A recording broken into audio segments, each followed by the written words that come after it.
24-годишниот Енвер Тоска од Битола вработен како полициски службеник во СВР Битола. Денеска на судското рочиште во Прилеп призна дека лани во септември во близина на селото Беловодица губил својот 36-годишен сограѓанин Алили Бекир. Во завршните зборови тој рече дека се кае за стореното дело и се извини на фамилијата на убиениот.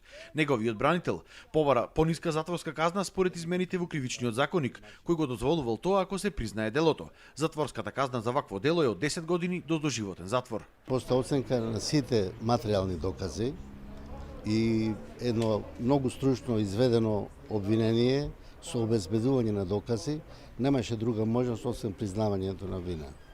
Обвинетиот се согласи со тоа, заради тоа што уште во текот на издржувањето на притворот, истиот веќе ги осети последиците од неговото однесување и сметам дека тоа е преломно кај него да дојде со признавање на вина. Инаку Тоска откако губил Бекир, за да ги скрие трагите, го запалил неговото тело. Според јавното обвинителство и одбраната на семејството Бекир, обвинетиот Тоска бил свесен за делото кое што го извршува и претходно се подготвувал за истото.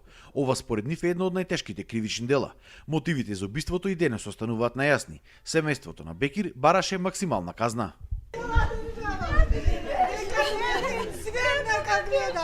Што се случува во Македонија?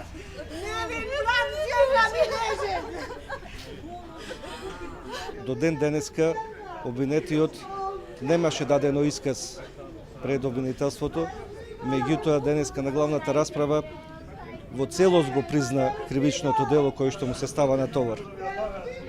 Сега понатаму му оставаме на судот да донесе одлука, а за тоа каква ќе биде одлуката не можем да кажем.